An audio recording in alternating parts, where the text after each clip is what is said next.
Top 3 reasons somebody should invest in a newsletter. Number 1, the ROI is crazy. $38 for every dollar spent on email marketing is what you return.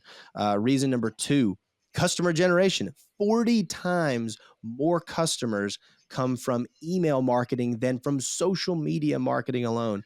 And then the last one is the ability to create a lasting impression and relationship with an audience in a way that you just can't do on another platform.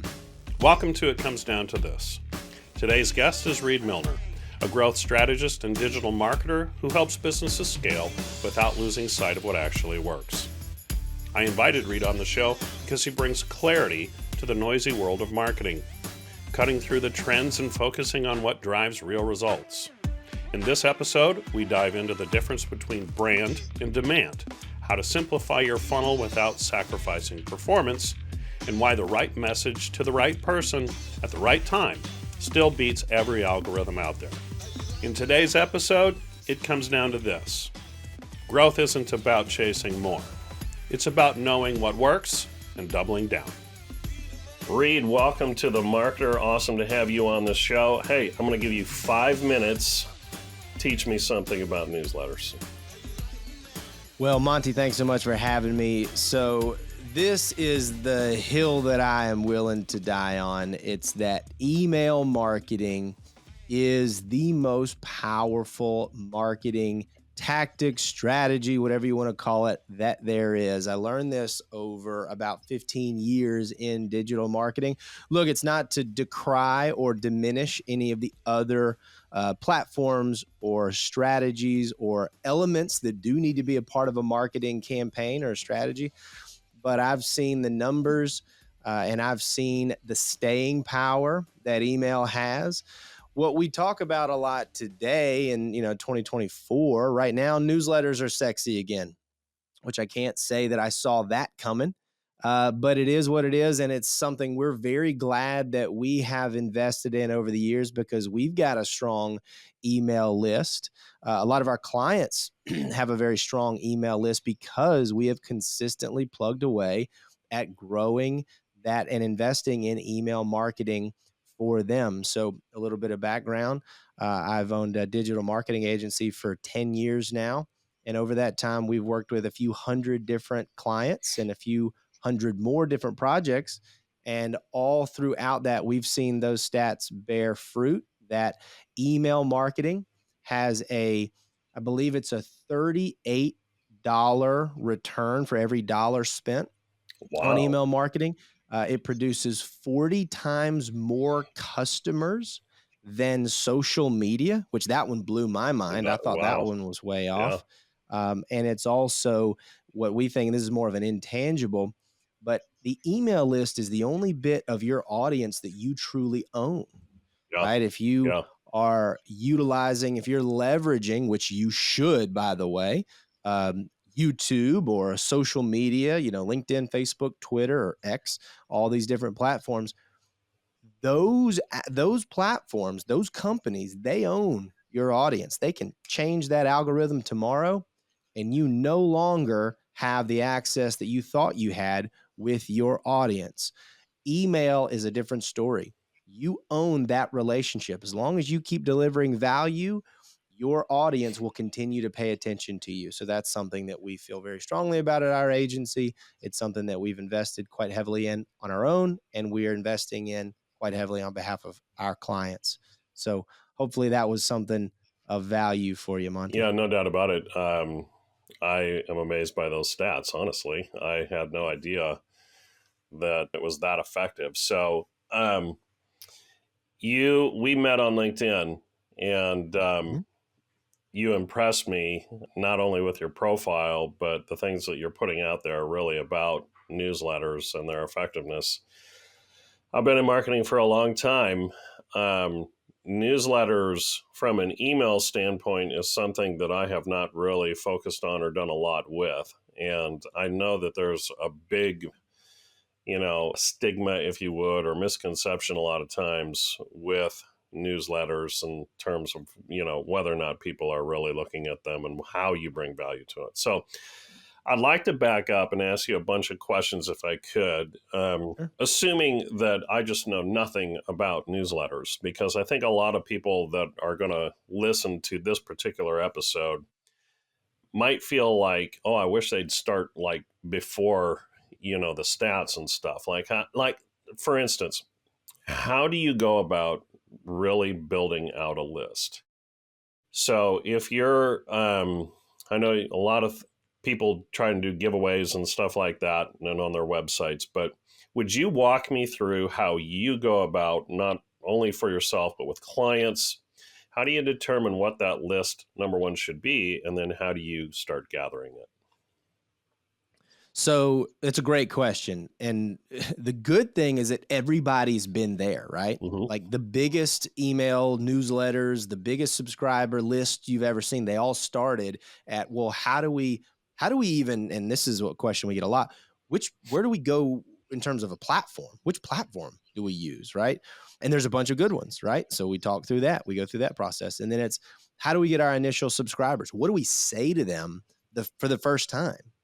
And then what we get probably even more often is, hey, we kind of have this company newsletter thing, and we've put out maybe like 6 emails over the last 5 years, right? And how do we go from that to doing something more consistent and not scare everybody off? So there's a lot to peel back from this onion. So I'll start kind of at the beginning. Right. Choosing a platform is really, really important, but I'm going to say it's an overrated and an underrated decision that everybody has to make.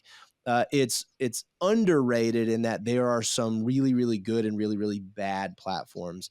It is an overrated question because it isn't actually going to make or break you, right? What you do after you get everything started and how consistent you can be into the future is going to be the thing that determines your success. So pick a good platform. If you're using a full scale marketing automation platform like HubSpot or Pardot or SharpSpring or Keep, these all have great email marketing components to it. Use those. If you're just focusing on email marketing, there's some newsletter kind of specific platforms. We use Beehive for our agency, for our newsletter, the Grow Rogue newsletter. We've got clients that are on. It's not ConvertKit anymore. They just rebranded to Kit. Okay. That one's great. We've got a client on Active Campaign, and we've got a few clients on Mailchimp. Nothing wrong with good old Mailchimp. They're kind of um, they're the easiest to get into, The in my elder, opinion, to get they're the started. elder of the group. They are, yeah. They're an Atlanta company. We're in Atlanta, so we're kind of neighbors. Nice. I'm not a fan of certain ones. I don't want to throw them under the bus, but if I were asked privately, I could tell you my no-fly list. But then choosing a platform and getting started, it's like pick one, you know, invest in it, and then move on. Right? Don't look back for a really, really long time. It's kind of a Yeah. pain to have to switch. Let me So ask you pick a something, platform. because Yeah. I don't want to get away from.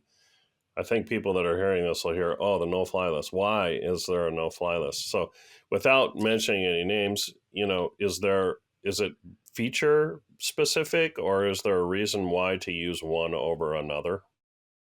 So deliverability is a really important thing for me, right? Which platforms have the strongest deliverability rates? And what that means is how at what percentage of your list is actually going to receive your emails, right? And for all these ones that I've mentioned, you're going to be good with those, right? Hmm. So there might be a little bit of difference here and there.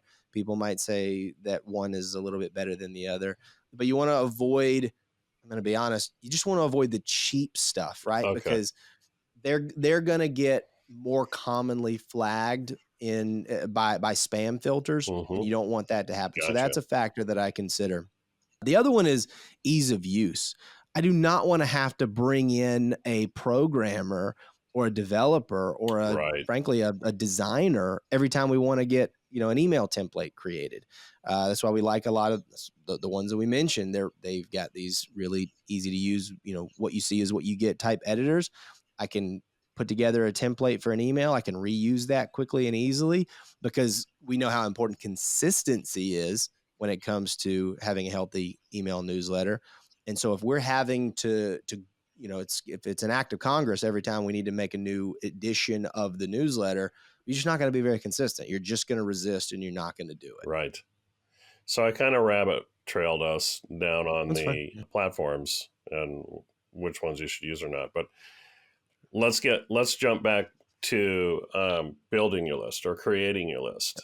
Kind of walk me through. Give me a Cliff Notes version, if you would, on if I have nobody on my email list today, how do I go about starting to build that? Sure. So I'm going to go ahead and even challenge the premise of the question, right? Great. Because we hear that a lot, Mhm. which is we don't have anybody on our list. And then we start to ask the questions, well, let's talk about your CRM, right? Let's talk about your existing client list. Let's talk about if your business is new, let's crack open that phone book in your your iPhone. Mhm. And I often suggest go through those, send personal invitations to subscribe, give 2 or 3 bullet points and say, hey, this is what we're doing. Or you may be interested because of X, right? And that might be because you're my friend, right? Or because you're a past client of ours, or because you're somebody that we've developed some rapport with professionally over the years. I think you might like to subscribe to our newsletter because we talk about X, Y, and Z. Here's a link, right? Yeah. That is usually where you're going to get your first few hundred subscribers. I've even, I depending on the depth of your professional network and your connections, that can get you several hundred subscribers right there. And that may take, a month of sending out consistent, every day, a few dozen requests. You leverage your LinkedIn network for direct messages on LinkedIn for the people you're connected with is a great way to get started as well. Great advice. Okay, so we've got a couple hundred names on the list now. Does it matter? I mean, you want to have like a targeted list, right? You want to have somebody, I'm assuming the list is going to be those people that you feel like you could potentially do business with or that they would want to do business with you at some point, right?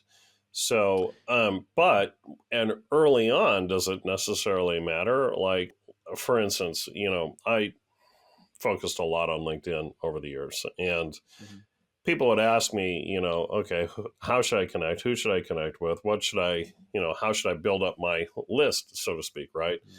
And I would always tell them, the first 500 people or so really doesn't matter. You just need to get to 500 as fast as you can, just because now you've moved into a different category perceptionally of people on LinkedIn, right? So it didn't really matter if you can do business with them or not. So building your list, is that kind of the same concept? You just need to get some names in there and start working, sending the email out and getting some consistency in your newsletter. So that's a really, really good point. And I would fully agree. So just to kind of restate that and reframe it for email marketing. Yeah, Monty, your first few hundred subscribers, cast the widest net you possibly can. To make that analogous or make that comparison with LinkedIn, you got to think about every subscriber on your list as another node from which you can expand and connect with other nodes, right? Yeah. Just thinking from a programming standpoint. So if you've got, let's say 150 people that are on your early subscriber list that they're probably not going to buy from you, right? They're probably not prospects. Do you think it's likely that they have at least a few dozen or at least a handful of people that are 1 or 2 connections away from them that are perfect prospects? Yeah. I think the answer to that is a likely yes. So cast the widest net you can. Now, over time, your content and your positioning ought to direct only the most appropriate subscribers to your email list, right? Let's say, for instance, you're an attorney and you're specifically focused on business law. Well, over time, if that is the content that you're consistently putting out, well, somebody that's not in that space at all is just not going to be attracted to that. So when you're talking about net new subscribers, that's when your targeting and your messaging is going to make your list a little bit more narrow in terms of the demographics and the psychographics of who's subscribed. But in the beginning, you want to spread that message far and wide as much as you can. Fantastic. Let's talk about the list a little bit once you've got it developed, however many number of that people that is, and you're going to start sending messages. Do you have to, I mean, I see a lot of places when people are trying to get me to join their email list or anything, you actually have to click something that says, yes, I want to receive, Right. email from you, so to speak. What is it like today? I know there's different laws. I know there's different laws in Europe as there is to the US in different places. So if you're sending email, globally, how much or how important is it that you have some form of system where people have said, yes, I want to be on the list? And Yeah. Oh, sorry. Go no, ahead. go ahead. Let's start Yeah. there. What do you do with acceptance of being on the list? So another good question, and this is going to be mostly addressed by the platform that you choose. Almost all of them, even if you upload a subscriber list, they're going to make you check a little box that says you are promising that the people on this list have subscribed, they've opted in to receive email communications from you. And if your spam report is too high, that platform will come back to you and say, you know what, we think that you're bogus and we think that you bought this list or we think that you got this list without their permission and we're kicking you off the platform. Mm-hmm. So that's when you're actually importing contacts to your email list into the platform for the first time, it's addressed in that way. And then in the other ways, platforms will also have the same requirement that if someone were to opt in and they're added to the list, they've got to literally opt in some way. Most of them will even require double opt-in, which means they fill out the form. Let's say even if it's like on a Facebook ad, right? What they call lead forms, Mm-hmm. or if it's just on a landing page. Well, it will send them a confirmation email with a link in it that they have to actually click. That's the double opt-in. So Gotcha. they've said twice, yes, I want this. And yes, I said I wanted this. So that's going to also, and I do recommend doing that because that's going to ensure that your list is higher quality. That's going to ensure it's going to increase the likelihood that when people subscribe, they actually engage and they open your emails and Right. Right. they're interested in what you have to offer. And they don't say, in a few months, like, I don't even remember these guys. I forgot how I got on this list, unsubscribe. Mm-hmm. So Now I get spam every day. I know I'm not signing up for people's lists, So obviously there's a way that many people are getting around that. Walk me through that, not so listeners can figure out how to get around it, but so that they can understand the difference between what we're talking about, that spam email that you're getting, and then your own high value list that you are curating and creating. Yeah, for sure. So I'm going to differentiate. I'm going to put these into three different buckets, right? We have email marketing, which is what we're describing here, opted in subscribers, people that have raised their hand and said, I would like to get emails from you. That's over in one bucket. That's what we're mainly talking about. That's 99% of what we're always talking about when we are talking about emails and newsletters. The next bucket is what I would call cold email. Now, before I describe it, I'm going to give you the third bucket, which is what you described, which was spam. Yeah. So spam is they don't know who you are. They don't care what you're interested in. And usually the stuff that they're asking you to do is unscrupulous or disgusting or otherwise, right? I mean, it's buy this, click, you go through. This is the thing that people don't click, or the people Google doesn't want you to click it because it's going to give you some kind of virus or something like that. Spam goes over there. Cold email is that middle background, which I would not consider spam. In fact, there's plenty of perfectly justifiable and ethical ways to do cold email, which is, and yes, there is a purchasing of a list. Now, you can't use the same email marketing platform for cold email. Cold email has to come from an actual person's email address. And you in order to do this effectively, a cold email professional needs to make sure that their audience is targeted demographically, usually. Almost always, this is going to be in a B2B context, and that there's some sort of relevant information or offer being shared. Now, Mm-hmm. one way of doing this is, hey, Monty, I know you don't know who I am. That's okay.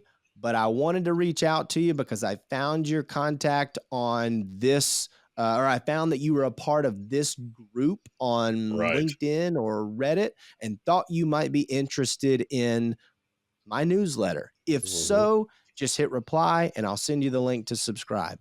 We are not currently using that method to grow our email list, but that is a perfectly justifiable and reasonable method for expanding into a new audience. So Okay. I think it's important to differentiate between those three buckets. Yeah. I would say, email marketing and cold email are kind of most popular, second most popular, but that's, the spam stuff. Let's all Right. get rid of that. Right. Okay. So walk me through the different types of, now we're leaning into the marketing emails, not the spam or the cold.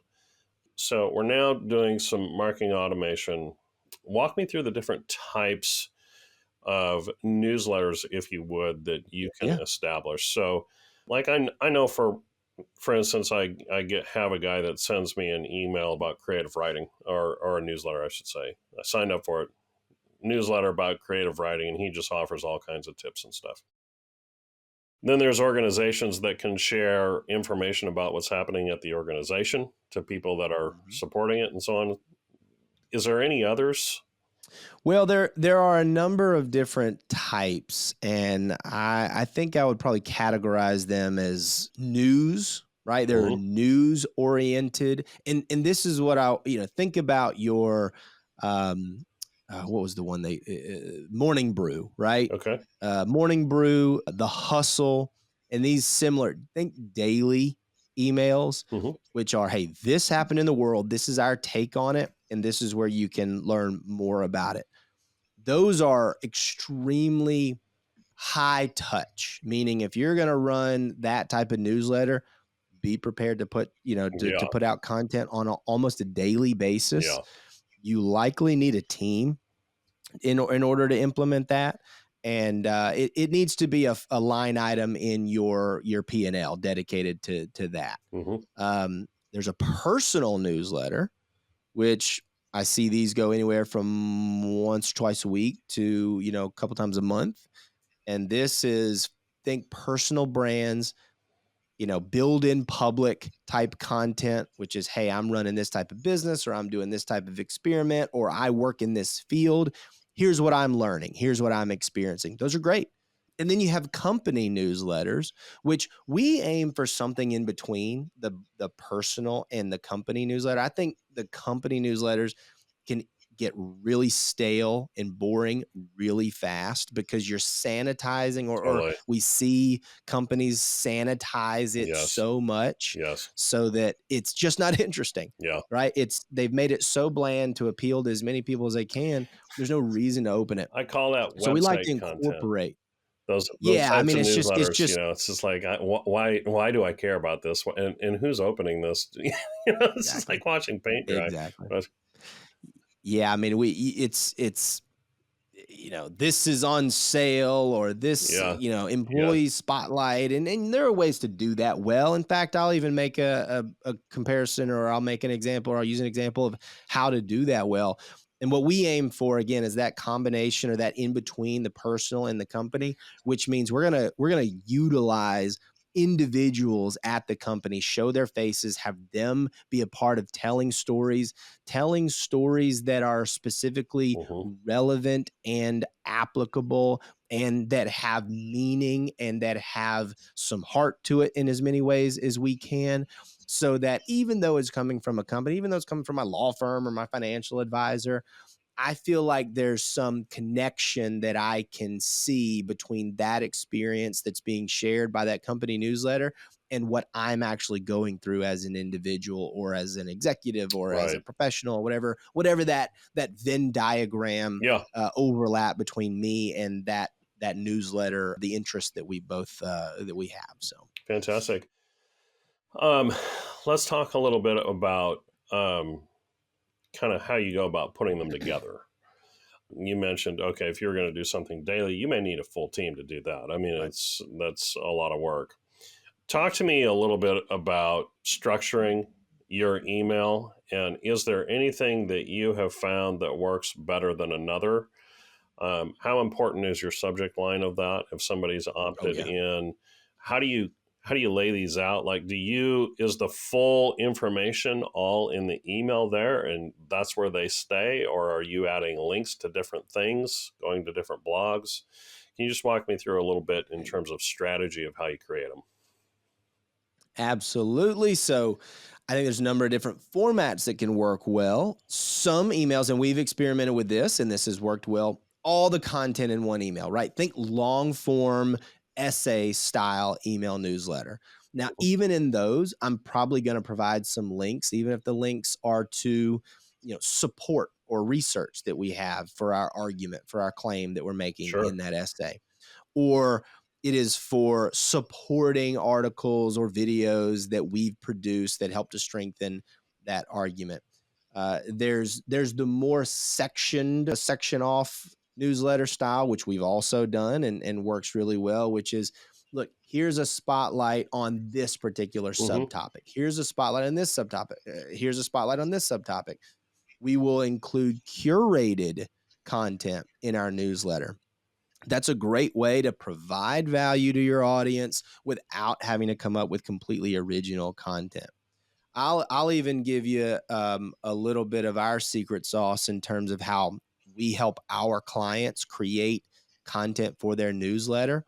And for us, we know that they're usually very busy. They don't have a ton of time to work with us to create content. Mm-hmm. So we'll actually get them on, sometimes it's a monthly, sometimes it's even a quarterly video session. Sometimes Yeah. we even produce videos for other marketing purposes using that recording session. In fact, we do that almost all the time Yeah. because why waste it, right? Totally. But then we'll take that video discussion. Sometimes it's us interviewing them, asking them questions we know will create just interesting discussion, or it's a few people on their team having a discussion with one another. We've created podcasts out of this, which now we're really speaking your language. Yeah. Yeah. So we'll use that, we'll transcribe that, and that becomes the basis for written content that we use in the newsletter and also on social media. Sometimes we'll link from the newsletter to social media if we feel like we can get some cross promotion there. So what you end up doing is you create this flywheel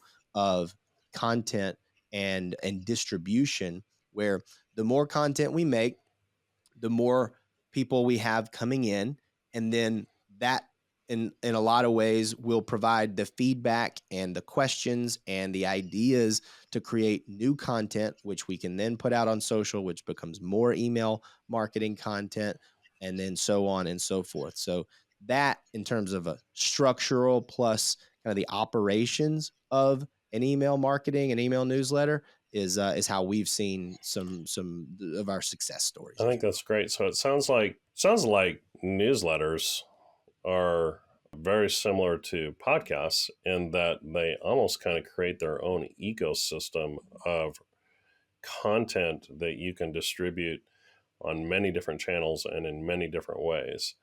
So as you're putting it together, I'm hearing that you're keeping that in mind. And it's more about, okay, we'll have this newsletter, but how can we repurpose these into many different places for a company? Yeah, I mean the the name of the game in content marketing is repurposing, right? Yeah. How many different ways can we get value out of this piece of content? Because especially, if let's say you've got, members of your executive team involved in the creation of this content, you're talking hundreds, maybe even thousands of dollars in productive hours that have gone into this, even if it's just that process we described where it's a hour long conversation on a monthly basis, Yeah. right? We've got a few podcasts that feature C-level executives in the company, and I can guarantee you that those hours in their minds better produce something of value every time they're spending that time. And so we have No to make doubt. sure that we're getting email, blog content, social media content, video, whatever we can, because we're not going to get a second. We can't go back and say, like, well, that only got us about a week. We needed, they can't come back and film with us again Yeah. every single week. So we Yeah. really have to repurpose that in as many productive ways as we can. That's fantastic. So, can you walk me through, just share with me kind of some success stories? Feel free to name names or companies or not, but can you share kind of start to finish, if you would, some companies that you've worked with or some people that you've worked with that you've seen some really fantastic results from, and what that looked like? Sure. Yeah, I'll save their names Yep. for because I haven't asked them if I could do Totally. this, but I can think of a few examples. I think I mentioned a law firm client of ours. They had, we'll say they had a legacy marketing strategy in place, Hmm. right? Doing the checkbox items that you think you have to do, but there wasn't a lot of personality there. Wasn't a lot of interaction. Certainly wasn't any engagement from their audience.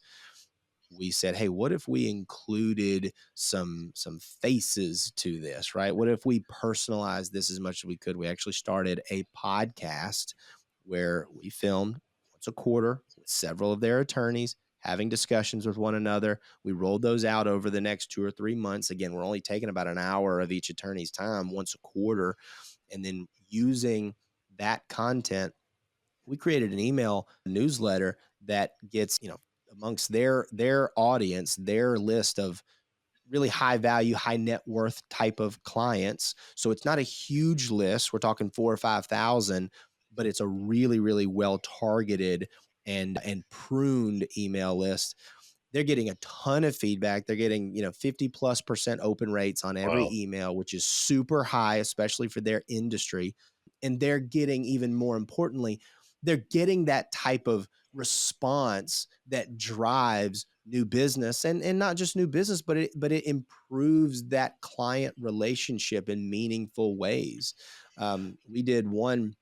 It was a feature on one of the founding members of the firm, and that person's son, who's now the managing partner, actually interviewed them. And we told that story in a lot of different ways, again through the newsletter and through social with snippets of the video and as a long form podcast. And the response to it was overwhelming because they had 30 plus years of client relationships that were getting to experience this and getting to hear some of these stories. And so that was a hugely successful experience. We had another one in, we'll say, the financial services space, and this one that I can think of specifically, he had a 30 plus year career in his industry, but he had, in terms of a marketing apparatus, very little to show for it outside of his Rolodex and his Yeah. phone contacts. So we helped, and he was a brilliant guy, right? Yeah. He didn't care much for modern, digital marketing, but he said, look, I know I got to be doing this stuff, and I feel like I've got these stories and I've got these lessons that I can teach, and I need a method for delivering that to my network. And he was not big on the idea of video, so we left off publishing a video, but on a 1 hour monthly call, we were able to get this very busy guy, very high value time, dollar value of his time, and we were able to extract some awesome stories, some great insights, and we repurpose that. We create content Yeah. from that interview. We put that out as an email. We started with just LinkedIn, and we just started asking people through, direct messaging his connections and putting it out in his pretty small but growing quickly LinkedIn network. And it exploded, right? He had tons of people reach out. It had been 5 years, 10 years, and they were saying, "Oh, I got to connect you to this guy. I got to connect you to this guy. I want you to, I'm so glad that you put this out because I remember that thing you referenced in that last newsletter." And that was one that we were super proud of because it was like, we got to help this really well accomplished, capable professional get his story in a, tell his story and tell these stories in a one to many scenario, in a one to many, meaning he can send this out to a lot of people and he's not having to do this in a one-on-one basis, which is how he built his entire career. So we helped him scale his own brain in a way, which was Yeah. something we were really excited That's about. awesome. So those are a couple examples that I think of. I love it. Thank you for sharing those. In terms of, budgeting, it sounds like, when I think of newsletters, I think effort. Yeah. It feels like it's going to take a lot of effort, right? And it is. Creating content in any format and in any way is going to take you effort and stuff like that. But can you give people a sense for what they should expect? Like, if you're going to send just a monthly newsletter, just one a Yeah. month, and then I'd love for you to also share off of this question that I'm about to ask you, a secondary question of how often should you send Yeah. email newsletters? But the first question being, how should you approach budgeting? Like, it's, do you need a full team? Do we need to hire a company like yours? Can you do it on your own?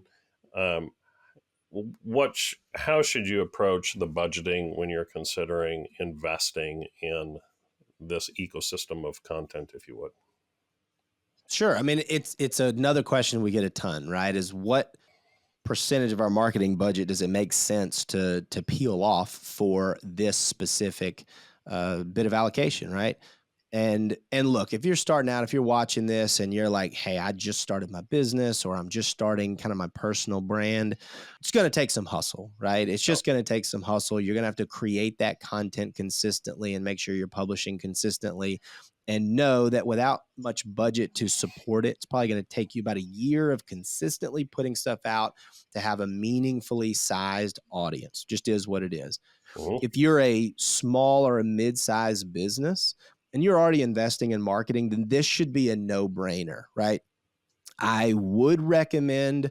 Look, I'm biased. I'd recommend finding a team like ours that's experienced, that has done this sure. a ton. Because again, with a few $1,000s a month and an hour or so of your time every month, you have consistent email marketing and you're consistently growing and building a newsletter. Right? We had intentionally structured our operations and our pricing so that it is a no-brainer, right? It's like, Yeah. hey, if I've got a business and we're doing marketing at all, to me, this is like the foundational marketing strategy piece that every business should have. When you talk about the frequency, look, one is better than zero, two is better than one. And the sweet spot that we aim for, and this is only after having established a track record of consistent publishing, Hmm. is we try to get to weekly. Okay. And then if we can do any more than that, it's just gravy, right? We Hmm. consider it to be like, hey, this is bonus. We've got a really highly engaged client who's got some ambitious goals, so we can go to twice a week. That does become a little bit more of a hefty investment. But for, you know, 2 or 4 newsletters a month, you're probably going to want to think about spending 2 to 4 thousand bucks, maybe another $1,000 or so on ads if you're really aggressive. The Sure. ad budget is secondary. It's kind of depending on your appetite, but to put out a consistent quality newsletter, that's what our clients are spending typically, for us to help them with that. Fantastic. Talk to me a little bit about AI and Yeah.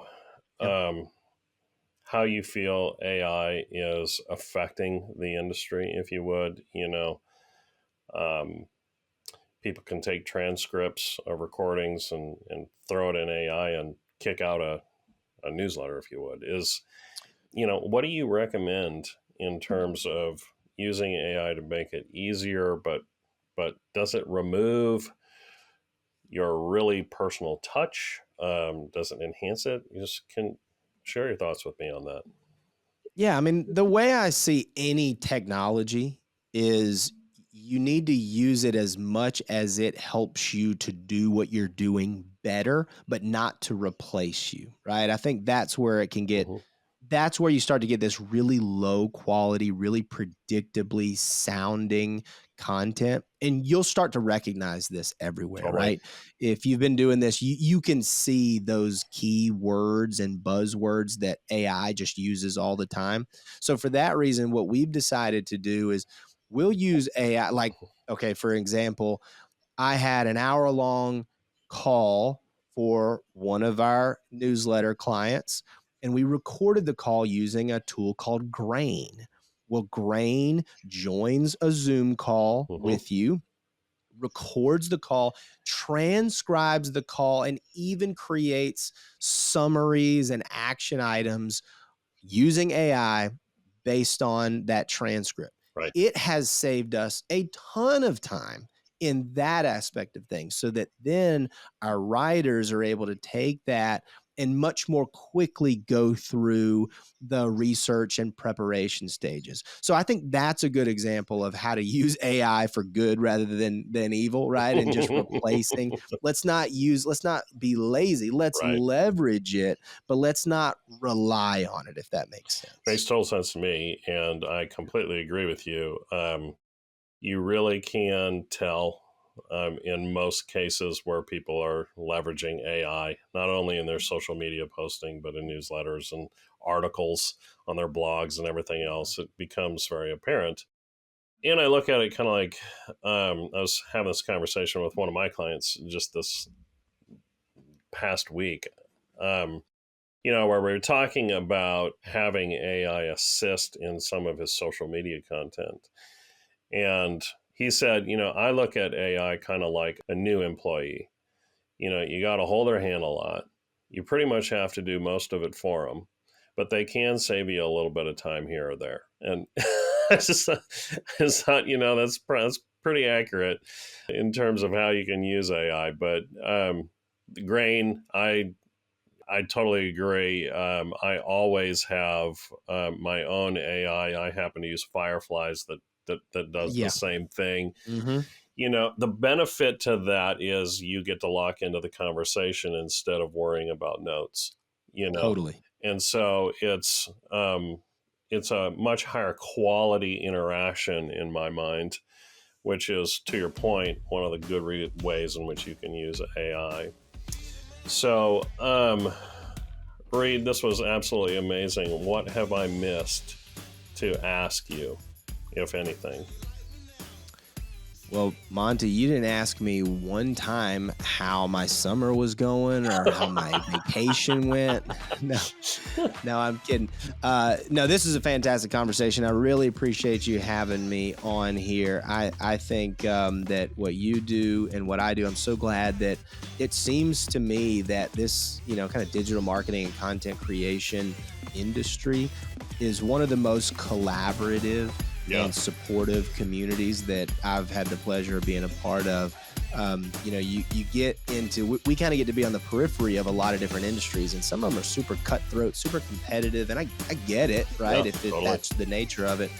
But I mean, I think you and I are in a fortunate position where we can support one another, we can help promote one another, and it just create this this really great community of like-minded folks. And so hopefully this has been valuable to you and will be to your audience. Without question, it has been and it will be. So thank you very much for joining me on this episode of The Marketer. You've been a fantastic guest. Thanks for all you shared.